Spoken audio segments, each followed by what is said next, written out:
Hey guys, welcome to the 4th episode of On That Note with Parker Wierling. Today's special guest is Jake McEvoy, also known as Kid Hastings. You can find his EP Golden on Spotify, Apple Music, iTunes, all that good stuff. I'm very excited to have him on the podcast today because I've been a fan of him since November when I found his song Frame of Mind on a Spotify playlist for Tropicalia Music Festival. I was pretty disappointed to learn that it was kind of an algorithmic mess up and he wasn't actually playing that festival, but either way I got to find out about him and I became a huge fan. I'm so excited to have him on the podcast today and I think you guys are going to love him. Jake. Hey, What's up, man? how you doing, dude? I'm doing pretty good. How are you? I'm good. How are you doing? Of I'm good, man. Thank you for coming on. I really appreciate it. course, I like your wall. Hey, yeah, you gotta throw up the what you're listening to. I like change it every podcast too, keep people Oh, really? guessing. That's super cool.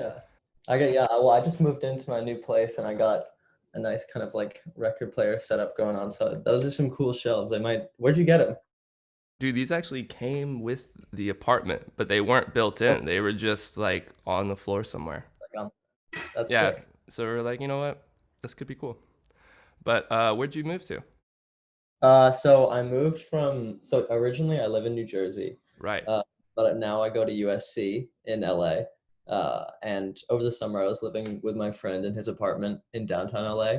And for the semester I moved in with a bunch of my friends to this like house kind of off campus. Oh, nice. Yeah. Where are you from? I'm from Atlanta. Oh, sick. Yeah, I moved out here right after I graduated high school for to pursue acting. Actually, Oh, sick. yeah, yeah. So I've been out here for I guess 5 years next week. Damn. How's it going? It's going pretty well. I like it out here a lot. What about you? Oh yeah, I love it out here. Yeah, I definitely. Yeah, I mean, I was spending a long portion of quarantine in New Jersey, which was fun. It was fun being with my family and everything. But I mean, like I needed to change the scenery. Um, and so I wanted to be here for. I mean, even though like school and everything is online, I wanted to be here and like like work with all of my like musician friends and like collaborators and stuff. Like they're all here. Um, I'm living with a few of my best friends who are also musicians, and so we get to work together all the time. And like, yeah, I love it out here. That actually brings me to the first question I was going to ask you. Since you moved from New Jersey to Los Angeles, what was like?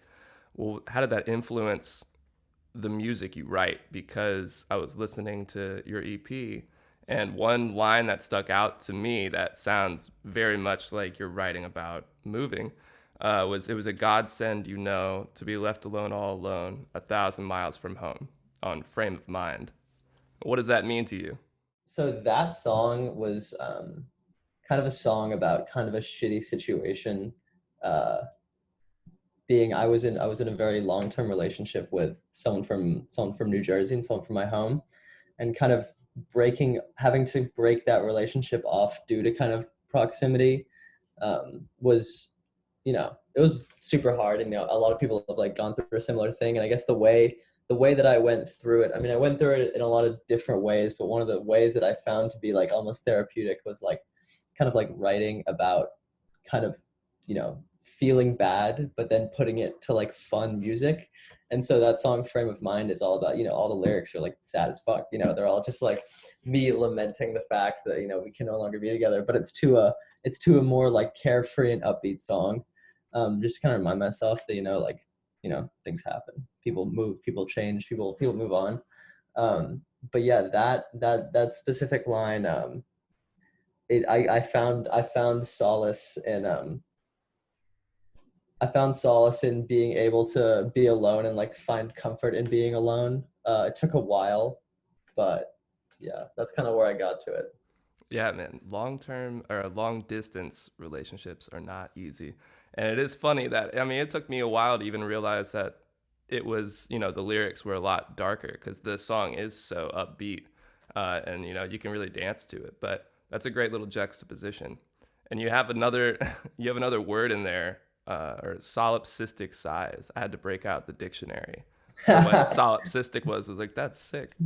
Yeah, that I have a fun I listened to this album called Solipsism by Joe Beving, I think his name is, and it's like this kind of like uh neoclassical pianist, and he's just like it's like beautiful. And I was like, I don't know what solipsism means, but whatever this music is, it sounds like it. And so I learned what solipsism means, which is kind of just like it's like almost like it's come almost being like selfish, but like not necessarily being selfish, but kind of like questioning yourself and thinking that you're the only person with like feelings or like a mind. And it's like I then I then also heard a Pine Grove song with that word in it, and I was like, wow, this word, people love this word. I love the You're word. like, this is the universe telling me to use the word. Yeah, and I guess that line kind of meant like disregard my solipsistic size. It was kind of like me kind of in my own head and like thinking that like I am kind of like the main character. Like I acknowledge that I'm kind of being selfish and I need to not do that. And then we need to kind of treat this as like a two-way street. It's just not like I cannot base like this like relationship off like how I feel like, at the time, obviously I was the one who was like pushing for like, continuing the relationship, but I kind of reached a position where it was just like it didn't really make sense anymore. And then there was kind of a give and take where it would switch back and forth between who was pushing to, keep the relationship up. But it was at that point it was more so on me. Um, but yeah, that was kind of like a a subconscious plea to, stop taking me so seriously. Yeah, it almost sounds like an apology, like, oh, I'm sorry, I disregard my solipsistic size. Pretty much, yeah. Well, more on the production end of thing, I gotta ask what you're doing with the synths. What kind of synths are you using on Frame of Mind, especially?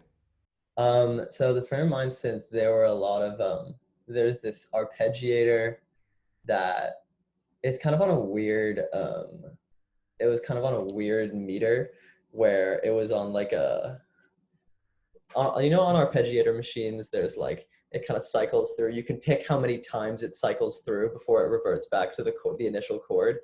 I have it going like 7 times, and so it's like and on like the third and like the seventh beat, it would hit the full chord. So it'd be like what. And so that was kind of like that's like the driving part of the song, that kind of like bouncy, weird arpeggiator. And then that along with kind of like the just kind of like squelchy kind of sounding. It sounded very like summery to me and very like carefree. And then along with that, there's a lot of like, like the jangly guitars, and then the main melody, which is like the da da da da da. Mm-hmm. That was another what synth was that? I can't remember what synth that was, but that was another kind of like fat, like fuzzy kind of synth. That I'm using that sound a lot more. That's a lot. That's really inspired by this band. Do you know Tobacco? No, never heard of him. Tobacco is this like electronic, super cool like electronic artist who did. You ever seen the show Silicon Valley, the TV show? I've seen like one episode, so not too much. He did the Tobacco did the like the theme song for Silicon Valley, and it's very like electronic and like weird synthy, but he uses the coolest like high frequency synths, and I love the sound of them, and I like they're super inspiring to me. So I got a lot of my synth sound like ideas come from him and that kind of idea. There's a specific part in that second chorus when I don't know if it's the same synth you've been using, you put it up like an octave higher or something, but it really like, oh, every time I hear it, it like scratches that itch, you know what I mean? Thank you, dude. Yeah. I also had another question about my second favorite song, Trees. I noticed it's the only song that you have with a featured artist, Luke Jr. What made you want to work with him? How did that kind of come together? So he's one of my best friends, and he's one of the main reasons that I actually put out music in the first place. He lives in Brooklyn, and when I was like 17 or 18, we met at like this like show at this like Rex Orange County show, I think. Oh, Rex Orange County. Yeah, that's awesome. I think yeah, I guess it must have been like 4 years ago, and he was friends with one of my friends, and we just like got talking, and like I had like written like business cycles and Seagull on the Beach at that point, and I hadn't put anything out because I didn't know what to do with it. I was just like, and then he was like, "Oh, I'm a drummer and a producer," and I was like, "Oh, well, like I have these bunch of these songs written, but like I don't have any drums to them because I don't know how to play drums and I don't know how to produce drums. So could you help me out?" And he was just like, "Yeah, sure." And so then I just went over to his place and for the first time like collaborated, and like he did all the drums for business cycles and for Seagull on the Beach and like kind of my older stuff, the stuff the stuff that like isn't super like indicative of like my sound now, but like he was like a huge help in like kind of like developing that. And then Trees was just kind of like we always just like send each other like shit that we're working on, like beats and stuff. And I went over to his place and he showed me that beat, and I was like, I thought it was the coolest shit ever. As in it was kind of like unfinished. It was like the beat that he had was that drum loop, and then the melody that was like da, da, da, da, da. And then there were like we had like guitar and like the backing vocals, and then like I went home and then like wrote the song. Um, but yeah, I've always wanted to do like a full out song with him, and I think that we're definitely going to do some more stuff in the future. But he's like one of the most like just creative producers I've ever met. He makes the weirdest sounds. Did he put original, like, what do you call it? Sorry, live drums on those songs? Or are they electronic? Yeah, so there's so for business cycles it was all live. He did all live drums, and then Seagull on the Beach it was mostly samples. And then for Trees it was a mixture. It was one kind of like chopped up drum groove that he recorded, and then some kind of like other samples and like a harder hitting kick and like some weird Foley sounds, and yeah. I think, I mean, tell me if I'm wrong, but it sounds like on Trees, Frame of Mind, a lot of songs, you have like kind of a signature of like sampled vocals being Hmm. repeated. Is that true, or is that a synth? Yeah, I do. That's yeah, yeah. Yeah, thanks for like listening to all of it so deeply. Oh, dude, like I said, I'm a fan. Yeah, thank you. Yeah, so with a lot of that stuff, like a big I mean, I grew up like participating in a lot of like choirs and stuff. And so a big part of my kind of like musical like upbringing and foundation comes from just like the sound of a lot of voices together. And so I've always really loved to sample that and like kind of do my own choir, like record like, layered vocals on one another and then chop them up. And then because like the intro to Mid July, also that, and like the big drop in that song comes from a sampled vocal. Same with Frame of Mind is in the intro. Are they your vocals, or are they something else? My vocals that I kind of just like yeah like affect and like chop up and whatnot. But yeah, I really like that. I really like that kind of sound, and it's cool because it's like my I mean obviously my production style is kind of like always changing and whatnot. But like I always thought like I can't remember who said it, but someone was just like I took advice from someone who was just like, wherever you put a synth somewhere, like see if you can replace it with the sound of an actual voice. And oftentimes, like it sounds so much more like, you know, natural and like human. And it's like, obviously, if you're going for that kind of sound, but I've always tried to like challenge myself to do that. Like if I have a synth playing something like some sort of like harmonic thing, then like I'll try and do like overlaid vocals to like create the chord and then sample that and then use that as the synth instead. I think Kanye was the one who said something about like the most beautiful instrument is the human voice. Oh, and yeah, perfect. I think that's a pretty creative idea. It's so easy to maybe do just do this guitar line or do this one synth melody, but switching it up and doing your own voice, like anybody can have that same preset on your electronic synth, but no one's gonna have your voice. And I always try to do, if I'm doing like percussion or sort of drums, like just do snaps. Or I have this weird thing that like when I tap my Oh, knuckles, like so I'll, loud. They do that. yeah, I don't know, it's really weird, but something like that, just something to make it your own is always a That's good it. idea. Yeah, I agree. So I also want to talk to you about your music videos. I noticed that you co-directed them. What's a challenge of sharing, you know, a vision with somebody else? Like, what did you learn from doing that? Um, so for it's tough, but it's also super fun when you're working with someone who's like, like you're close with and who's, enjoyable to work with. So for business cycles, that was like I kind of came up with like all the shots and like what I knew like in my head like what I wanted it to be. That was kind of like the first like um thing I've ever done regarding that. And so it's definitely very like it feels very like amateur and like, this kind of like it kind of just screams like high school to me, which is like cool, but it's like, it's not really like Were you in high school when you did it? yeah, exactly. Yeah, I was in high school Very when I did good. it. But yeah, so it's fun. It's definitely tough and like the Golden video, that was a lot more Josh Chero, who's the main director, he took a lot of the reins on that. And just like we both kind of like we kind of developed the concept together and we kind of like shared input and whatnot, but like with him it was just like so natural working with him, and like we've known each other for a while. Like he also produces like a lot of films. He like directs a lot of films by himself and um does his own kind of stuff, and then I like to like score them for him. And so like we have like a history of like working with one another, and so it's super natural when we do it, which I love to do. Already got that chemistry going. Yeah. Yeah, that makes it a lot easier to work with somebody and to trust somebody with, you know, your own vision or your image or whatever. Um, I didn't know that you did scoring. That's really cool.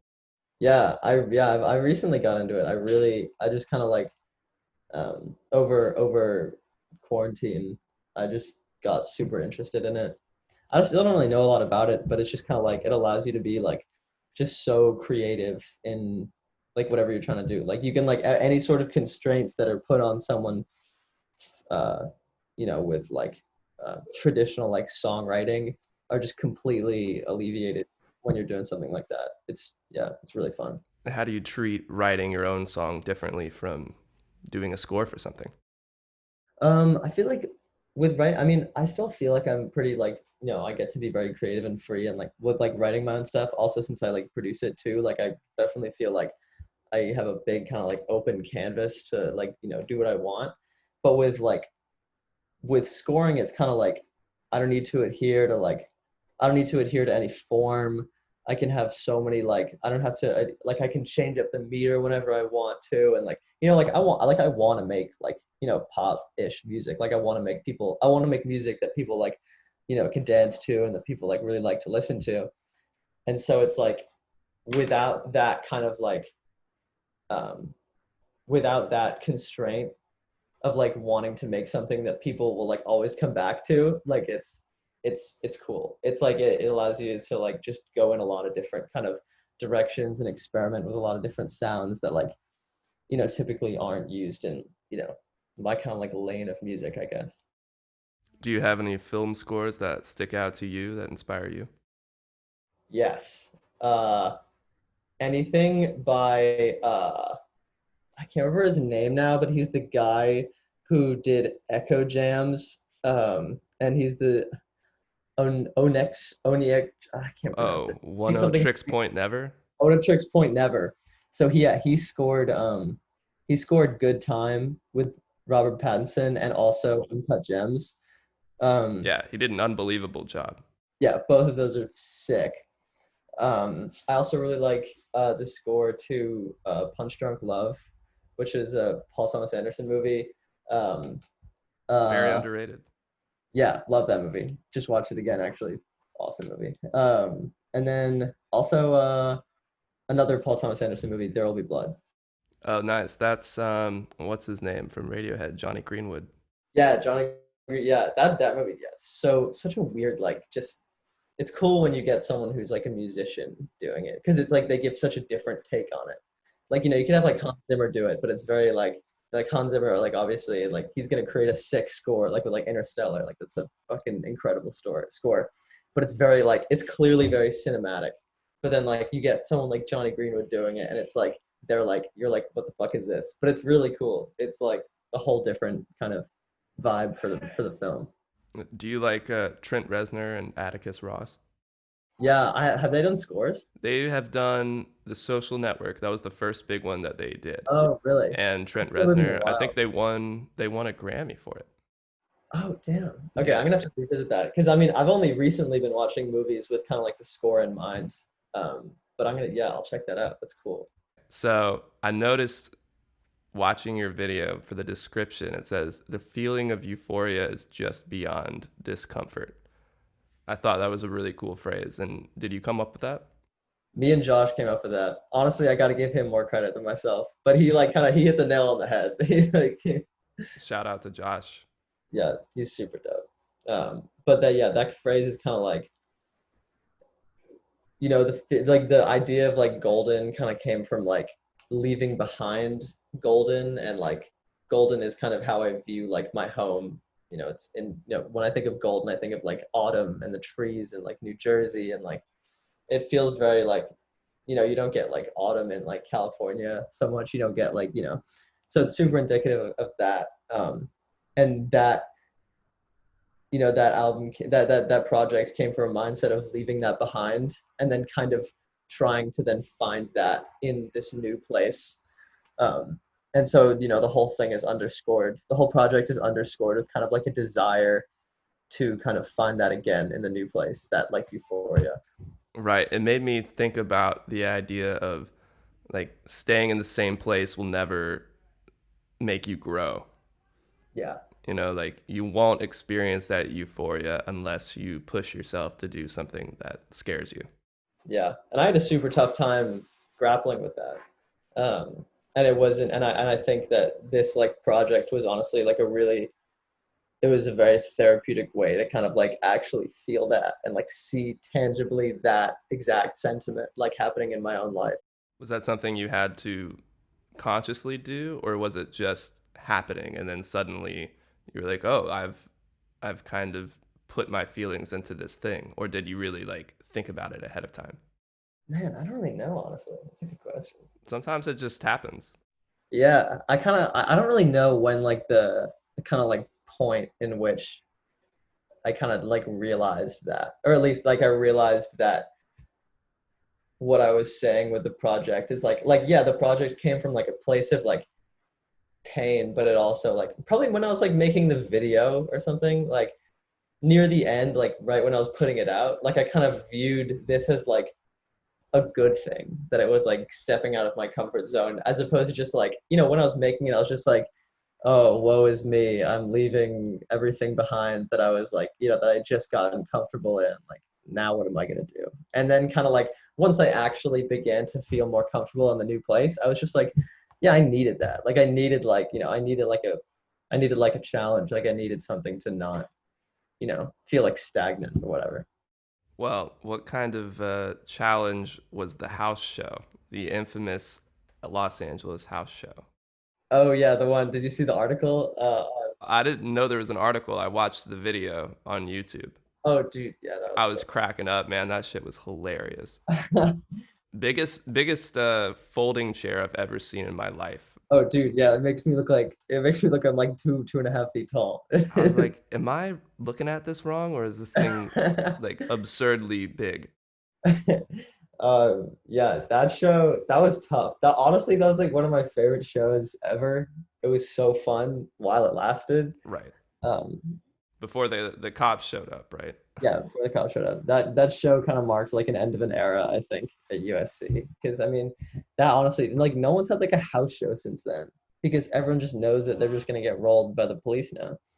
I don't know, because of some new like LA noise ordinance laws. Also, it kind of obsolete now of the time that we're living in, Right. but Yeah. they kind of predicted it. But that was yeah, there was like a daily there's a school newspaper article about it, and I got to put in my 2 cents. I got reached out to by a reporter, and I was like, Nice. buck 12. That's awesome, dude. What was your feeling when you found out that the first complaint happened and you guys hadn't even started the show? It was ridiculous. It was like hey, we were like, I mean, we were bummed out, but I was just like, all right, well, we're gonna play. We're gonna play no matter what. They're gonna come shut us down, but we're at least gonna get to play for a bit. Obviously, it hit Kyle a little harder because I was playing before him. Also, he's one of the people living in my house too. He's like one of my best friends. Oh, nice. Yeah, I checked him out after watching that video. He's sick too, man. He's got a great EP. Fucking incredible. Yeah, he's so talented.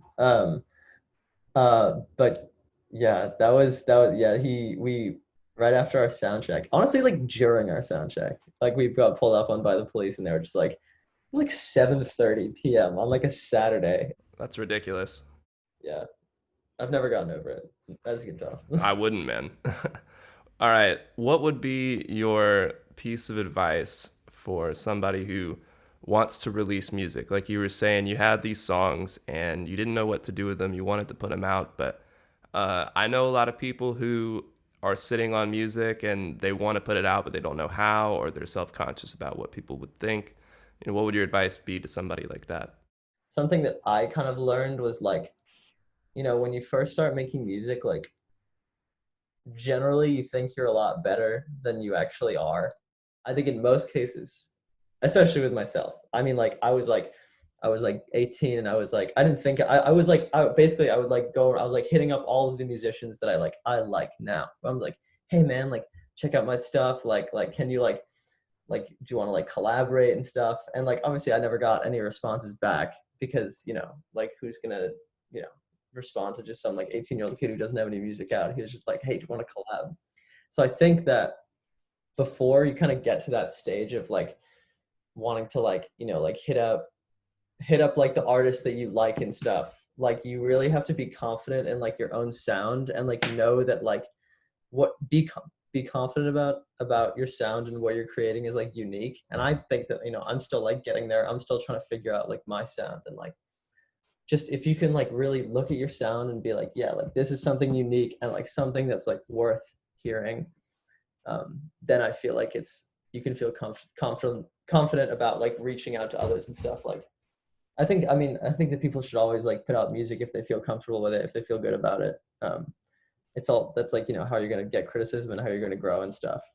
um, but I think initially holding off on like the because you don't necessarily need like the artists who you look up to like work with to try and like work on your sound with. Like you got to figure that out for yourself sometimes, and you got to figure that out with like your peers and your friends. And like that was me with Hunter. Like he was like just he wasn't like someone who I hit up and was like, hey, like you're a musician who has more clout than me, like help me figure out, like help me make music. Like he was just a homie who like also made music, and we both kind of grew together in a way that I don't think I would have grown if it had been anyone else. That's very well said. I think there is something to be said for working with, the people who are your friends who you are inspired by. Because I know exactly what you mean. You're like, you want to reach out to people and say, like, hey, I'm doing this. We should collaborate. And, looking for any excuse to not just sit down and do your own work and find out what your own sound is. I think finding your own sound is key to knowing how you write and knowing the kinds of things you like and the kinds of chord structures you like to do. And I think that's way more important than trying to find people to help you out. It's like Yeah, if you just do the work yourself, people will eventually want to work with you. yeah, totally. Well, I think it's time for the last five. I used to call it the fast five, but it didn't really go by very fast. So I'm just going to ask you five questions and you can answer them to your heart's desire. So, number one, Logic or Ableton? Logic. Logic. How long have you been using it? Logic since I don't know, like 10th grade probably. I don't know. I have my friend, I have friends who work on Ableton, and oftentimes I look at Ableton and I'm like, damn, that's better. I'm the same way. But I'm like, I just know Logic really well at this point. And that's another me not wanting to change. Like that's another golden all over again. Like maybe things will go better. Maybe things will go better if I switch over to Ableton. But I see people doing it. It looks like the workflow is really good. it seems like a big learning curve, and I already know what I'm doing in Logic, so I'm staying the course. Yeah, it's definitely a big learning curve. I've given it a shot here and there, and it's like, it seems like it's a great tool for getting out ideas, like creative ideas, very quickly. But it doesn't seem like the best, to me, workstation that, like, all right, I've got this song and now I'm gonna record it from front to back. Like, I already know what I'm doing. It seems more of like a great creative space to come up with new ideas. Yeah, All right, yeah. second question. What piece of equipment can you not live without? Hmm. I'm looking over at my studio right now. Can I say a guitar? You can say a guitar. Yeah, definitely a guitar. There's definitely I use a guitar for bass. My Really? generally the basses in my songs are just pitched down guitars. Wow, didn't know Um, that. which are yeah, honestly it gives you a really fat sound, especially when you play on like a I have this I have this actually let me grab it. This is my baby. Oof, what is it? This it's an Ibanez AM93. It's a semi-hollow. Playing that with a like an octave pedal on it, indistinguishable from a bass. Wow. Well, there's a little tip for everybody out there. If you don't have a bass, Exactly. You don't have to buy a bass. You can just get an octave pedal and then yeah. That yeah, and then all of my songs have guitar in them, and then usually there's a lot of melodic lines that are like played by the guitar, and like yeah, the vocal is usually accented by it, and yeah. is that typically how you write a song? You start with the guitar? Yeah. Yeah. Usually if I haven't like recently I've been doing a lot more like beat stuff. Like I kind of make an instrumental and then write over it. But traditionally what I've done has been all like writing on an acoustic guitar and then kind of transferring it over to like, getting the idea, getting the lyrics and the melody down on guitar and then moving it and then producing it out fully. Gotcha. All right, question 3. Who is the most underrated artist to you? McGee. I fucking love McGee, Yeah, dude, dude. I fucking love McGee. He's so good. Yeah, he put out a new project. I don't know, like well, actually, I guess not really new, but like a couple months Museum ago. of Contradiction, right? Yeah, and it's like yeah, that dude just knows what the fuck he's doing. He Um, really does. His studio or his ever home studio looks unbelievable. yeah, yeah, it's wild. But yeah, I mean, I just love I love the sounds that he uses. The the soundscape that he makes in his shit is just top top tier and definitely an inspiration to me. Yeah, I think you guys have a very similar sound. Yours might be a little bit more electronic, um, and his seems a little more like, I don't know, like not acoustic, but folk and analog based a little bit. Yeah, Um, super analog. I think everything he does is. But yeah, he also he graduated from USC. oh, didn't know that. So yeah, a couple years before me, or at least I'm on my way. Right. Yeah, Yeah. Hey, shout out to USC. yeah. All right. Who's your dream producer to work with? I really like Choker. Choker. Yeah. Hell yeah. Damn, you're throwing out all the not as huge guys right up. Yeah, yeah, yeah. I mean, I definitely feel. I see the kind of like mastery of just like sound. I feel like Choker and McGee are both kind of on that